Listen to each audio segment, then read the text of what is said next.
Hi boardies, welcome to Amass Games. Today I'm bringing you a game for the SPIEL.digital, that's the Essen Fair of 2020, as this, Rettut Rapunzel, is a new game that is being released there. So being digital, this is going to be a video, so you can kind of see what's going on, and it's released by Spiel. This is one of 3 games that I'm bringing to you regarding Spiel. There are other games as well that I'm doing. This particular one is in English and in German, and the French and the Spanish rules you can get online at spiel.de. It's a 2 to 5 players, ages 7+. And it's basically around trying to flick down Rapunzel's tower. So the story of Rapunzel, you're trying to have that fair maiden and trying to reach her with her long hair. But in this game, you're not trying to get to the top of the tower. There's large wooden pieces made in Germany, and you're actually trying to bring it down piece by piece in this dexterity game. Now, it's designed by Torsten Marold, I hope I pronounced that right, and Stefan Mühlhäuser. And I'll just show you these pieces, and I'll show you what's inside. So there are 2 games, Palavan, I've already done the video for, as well as the other game. Sort out these pieces here, these are the stacked coins, and that is Volterra. So here we have this tower. So here are the rules. Play with gravitation. So as I said, it's a dexterity game. There's not much more to it than that. It's a fun game about trying to free her from this dark tower. So obviously not climbing up her braids of hair, because that's pretty painful these days, but you're trying to deconstruct it piece by piece, defying all logic. So I don't know how well this is going to work. I will try and flick something and just see how it goes. But yeah, we're trying to save Rapunzel. So you start off with this tower piece at the very top.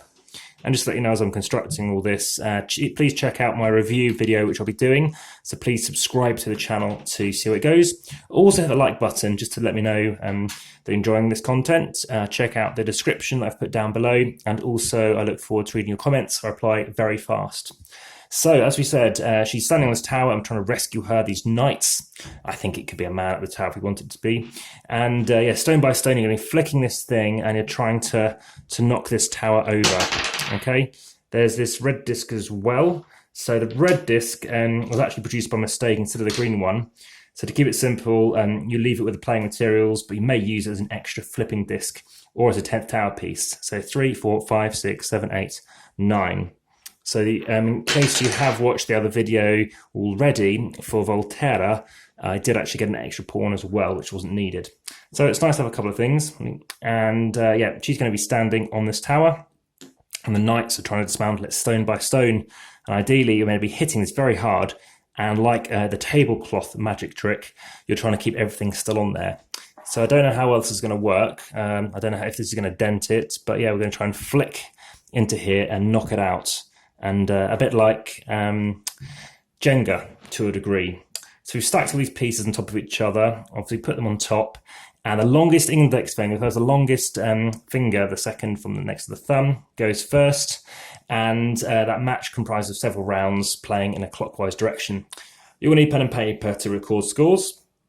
On turn, you're going to flip this against this base tower piece, and you're free to choose the distance of the tower, but you want to go as close, as far apart as you wish. Aside from that, if your shot does hit it perfectly, that bottom tower piece will slide out without it all falling over. In this case, you're allowed to keep the piece that was knocked out until you finish your turn, and then yeah, your opponent keeps the piece. Yeah, so we'll have to see how you crack on with that.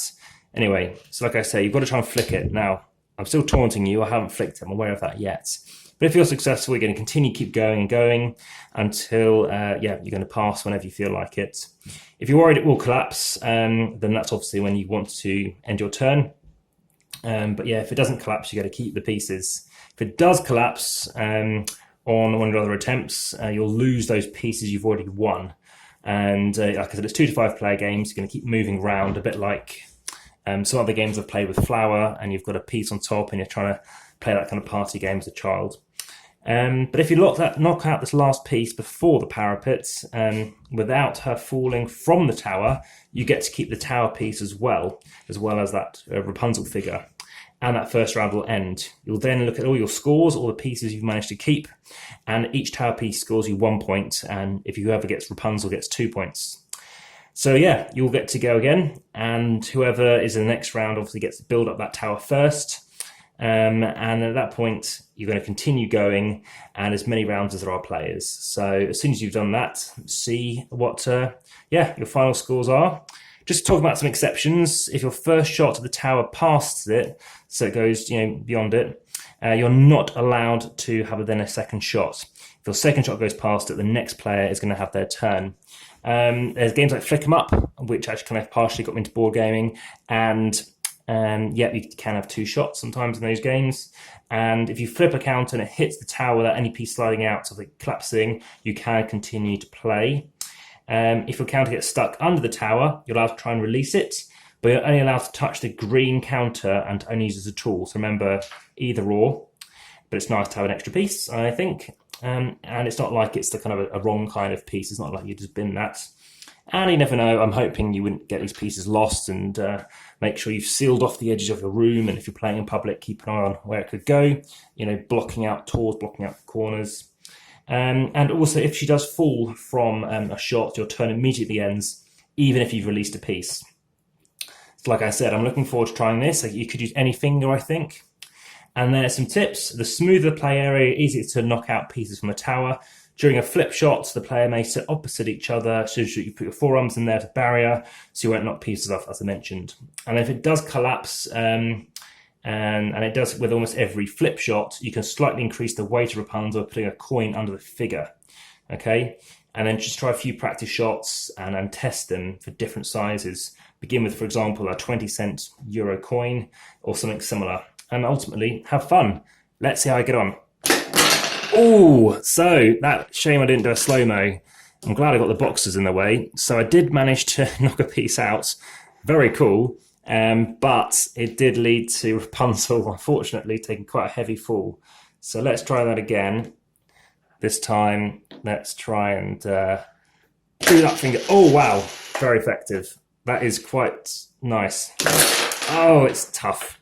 So I think in that case, you probably want to then change direction. So if you do it in one direction, you then want to try and do it in a different direction. Let's use an extra tower piece. And then put that there. Let's do it there. That looks... Oh, so I get a second shot. Oh, it's fun, but it doesn't feel like it's going to be long before all these pieces fall over. Again, might choose to use a different weight. Maybe this needs to be stacked a heck of a lot straighter. But there are some games I find it's better if they can go around an entire round of people. Oh dear, I need to take out my green. Let's try the red piece for a change. And it's taller. Oh, okay. So it's pretty tough to do, as you can see. At least maybe I'm just not very good at it. But there you have it. That is Rettut Rapunzel. And it's a game obviously by Stefan Spiel. It's something I find of interest. It's a dexterity game, a much more lighter game compared to obviously the great abstracts that Stefan Spiel create. And it's something that you might want to fancy and try adding to your collection. So that's Rettut Rapunzel, Stefan Spiel for SPIEL.digital. All the best. Thank you very much. Bye for now.